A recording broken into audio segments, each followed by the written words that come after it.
For once then, the party decides that the country doesn't need another election. MPs line up to support Rishi Sunak in taking over the top job, and on the 25th of October 2022, he becomes Prime Minister of the UK. Sunak tries time and again to rekindle the UK's love affair with the Conservatives.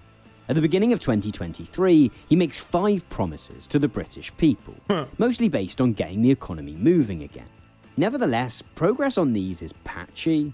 The only target which actually gets met is his promise to bring down inflation, but that's more to do with falling energy prices than anything he's done himself. After some initial movement in the right direction then, support for Sunak and the Conservatives continues to slide. And the more that Sunak's attempts to win back voters from the Labour Party are met with failure, the more he decides simply to double down on trying to hold on to these small... While you're on the wave of bashing Tory MPs, what are your thoughts on Tony Blair? I thought he was shit. He's the reason why Labour shifted to the right.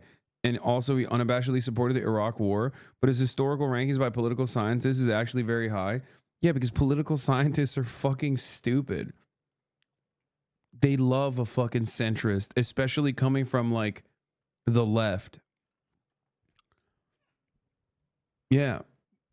Like, what do you mean? Dude, I'm gonna say something again. 14 years of Tory leadership. Okay? Takes one to know one, poli-sci major. I'm just...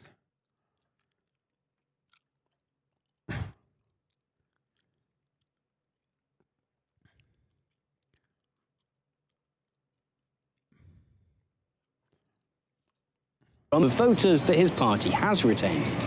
This involves leaning into the very worst right-wing obsessions. Sunak and his allies begin devising increasingly cruel punishments for asylum seekers and blocking access to healthcare for trans people. Sunak tries to hold on for... Chatter cooked you a little, lol. Gagged? Wait, what? Wait, why did I get cooked? I'm confused. What am I missing? As a poli-sci major holder, you are correct. Yeah. I do. I do know. I'm stupid too. For as long as he can, Yeah, hoping for some kind of miracle. But at this point, it's just too late. After 14 years in power, more than £100 billion in cuts to public services, one Brexit referendum, countless corrupt COVID PPE deals, and a self-inflicted economic crisis, the consequences of Conservative governance are plain for all to see. A country which has been asset stripped by austerity, cut off from its closest trading partners, and in which spiking inflation and interest rates have sent rents, mortgages, bills, and pretty much everything else through the roof, at the same time as real terms wages have fallen. I think England needs to grind harder, dude. That's what it is. What England needs is Sigma Grindset podcasters, okay? I'm not seeing enough momentum from England's Sigma Grindset podcasters. This way, they would be able to pay off their rent. They would even be able to pay off and also tip their landlords, okay? Yeah. Get to work. Start drop shipping, okay? What are we doing here?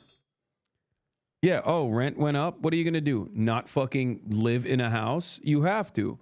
So what are you supposed to do? Well, that's right. You're supposed to fucking get on your Sigma shit. Get on your grind set. Knowledge. Start drop shipping immediately. 22nd of May 2024 then, Sunak finally gives up. He steps outside 10 Downing Street, walks up to his podium and stares down the lens of that press ball camera. This is not a resignation, but it certainly feels like one. It's hard to stress how impressive the complete and total implosion of the Conservative Party is. The UK sometimes gets described as having a two-party political system, given to how the Conservative and Labour parties dominate election results. But in practice, it basically has a one-party system. Of the past 100 years, the Conservative Party has been in power for more than 70 of them. At times. And now you understand why England is so fucking poor, dude. Now you understand why England is so goddamn poor while simultaneously so rich, right? It's so fucking rich. London is so rich. How did it get that way? How are so many wealthy people living in London and yet England is so unimaginably broke? I wonder how this happened. How could this have happened? One must ask the question, how could this have happened? 70% of the last century with Tory leadership, and these dumb motherfuckers still vote for it, which is crazy. And when they don't vote for it, they're voting for a lighter red Tory version, a light Tory version in the Labour Party. It's awesome. I'm recording, it looks pretty certain that same party is going to lose the next election big time.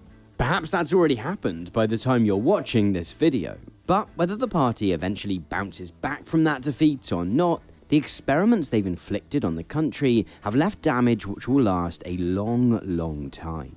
Perhaps most worrying is the extent to which some of the basic precepts of those experiments have come to be accepted by Sunak's rivals in the Labour Party.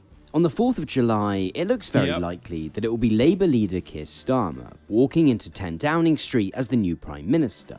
Starmer has repeatedly criticised Liz Truss's disastrous reforms and Boris Johnson's lies. Nevertheless, he's completely walked back on his earlier support for a referendum on rejoining the EU, and he remains committed to an economic approach grounded in austerity. In the same way that David Cameron once waved that note stating that there was no money left. Bro, you got the fucking mandate, dude. What are you doing? The people are like, bro, we're broke. We're dying. Please help us. And he's like, well, I will not be helping you. We're going to continue the austerity regime of the Tories that you seemingly loved so much for 14 years. Keir Starmer has repeatedly used Liz Truss's trashing of the economy as a reason to scale back his promises. His manifesto retains most of the Conservatives' cuts to welfare, has a much less ambitious approach to tackling climate change than he once promised, and suggests the party will promote further privatization of the NHS. In fact, where you would think an election campaign would mostly revolve around the two main parties criticising each other over their specific plans for government, the current contest has largely consisted of each party criticising the other for daring to want to spend any money, which is a problem. Because after 14 years of cuts and mismanagement, the UK needs investment, and lots of it. Last year, one researcher at the Institute for Public Policy suggested that the UK had contracted a debilitating case of investment phobia, in which the government refuses to invest in infrastructure, which leads to businesses not wanting to invest either.